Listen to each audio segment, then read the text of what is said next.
Alright, we've reached a new level in your education, and today we're going to be working with energy flow.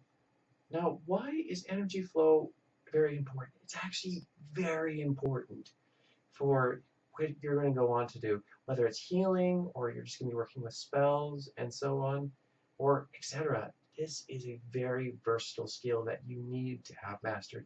By this point, you should have worked with the blocks in your system and got to know your energy system very well. So, anyways, let's begin. Now, if I'm a healer, I want to be able to distribute the energy evenly through both my hands into the person that I'm working with. Now, whether I want to do it where I want to have more energy flowing through it and it's going to be a bit more strong, or do I want it more of as a trickle? Now, either way, that's kind of dependent, but more often than not, you want to have it more as a trickle going through your system, and you can amp it up in certain areas, or put it back to more of a trickle again. So the reason you want to do this in the first place is you can put too much energy into the patient and it may be very harmful to where you've overloaded their energy system and they can kind of seem out of it for the next few days or even very high and just kind of out of body. This happens with a lot of beginner psychics. Right? Especially if they work exclusively with the third eye and they can get headaches and they may not be able to work with energy for the next couple of days because you've really burnt yourself out. You need to let yourself rest. Now, besides that point, let's see, if we want to work with, like, let's make a spell here. And when I say spell on my channel, I'm more referring to a symbol or a variety of symbols that have been drawn to produce a certain effect. Now, let's take, for example, this one. Alright, now that we have this symbol up here, this is more of just a framework at this point. So, now, we want to put a little bit more energy into this to where now it's going to function to the way I want it to.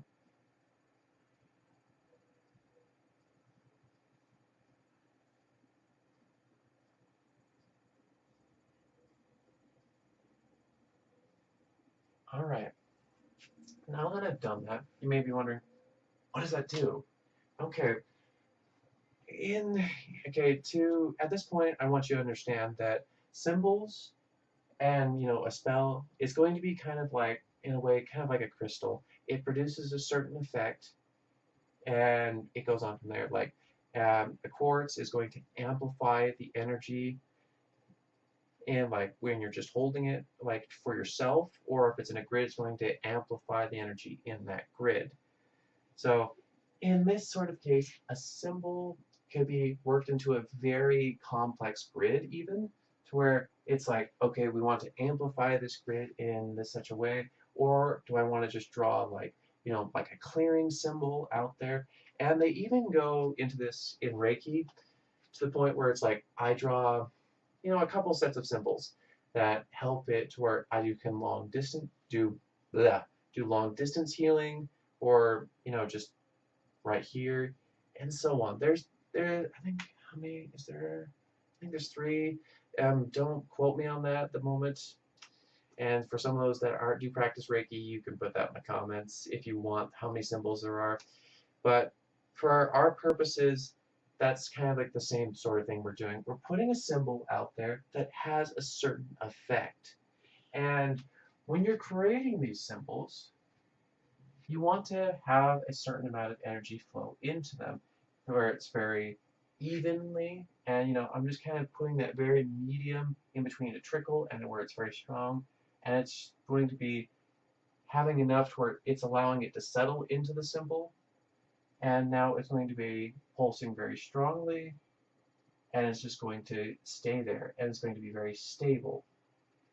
Now, for something more complex, let's say I wanted to like create a very, very nice grid over here. Like, okay, I wish I had a grid with me right now, but what you could do with that grid, let's say, okay, you draw a bunch of symbols here. You could put some like different crystals on here, and have energy from your stuff flow into the grid and thereby into the crystals, or vice versa. And what you're doing right there, you can also communicate how you want the energy to flow from crystal to crystal within the grid or within the symbols themselves.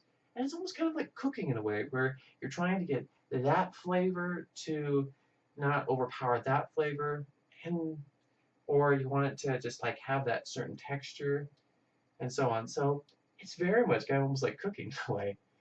But to the point, energy flow is extremely important. And I wouldn't be where I am today without even learning that skill. You greatly limit yourself, and it's like, okay, I can put a lot of energy into that, but what's the point? Like, okay, I put a lot of energy into a crystal. You know what you could do? You could actually make it crack under all that pressure of energy in it. And yes, that can happen. Or too little, it's not doing enough. So keep that in mind. Energy flow is really, really important. And I hope I've stressed that enough. Now I've come up with an energy exercise to help you guys better utilize energy flow and get a much better control over it. So what we're going to do today is we're going to create an energy ball. Now, this sounds pretty trivial, am I right? It's very basic, but sometimes basic is what's needed here. So what we're going to do, of course, what we always do, draw the energy up through our system here, into our arms, form the ball.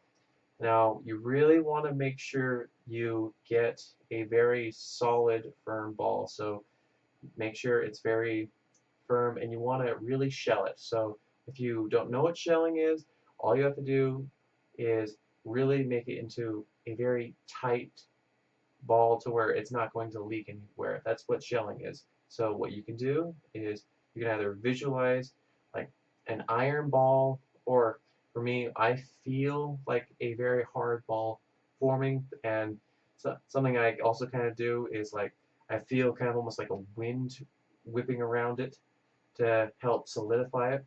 So anyways, let's get started. All right, so get the energy flowing through your system, bring it up through your belly, up through your arms, start to form it, shell it. Okay, now that you've gotten it here, when I breathe in, I'm going to have the energy go into the ball, and when I breathe out, I'm going to have it absorb back into my system. So what I mean by that is, like, you want to just have it reabsorb into your body, and you can do that by sort of like a sponging feeling. You want to have it just flow back into your system and just absorb. So you can really emulate a feeling of just like it's just a sponging effect. It's being reabsorbed. So really try to emulate that effect. And I'm sorry if that's not very clear, but you just really want to emulate that feeling as much as you can. Just you want to have your hands be that sponge for that second. All right, so here we go. Okay, breathe in. Breathe out. Okay, you want to get smaller. Breathe in, grow. Breathe out. Breathe in. Breathe out.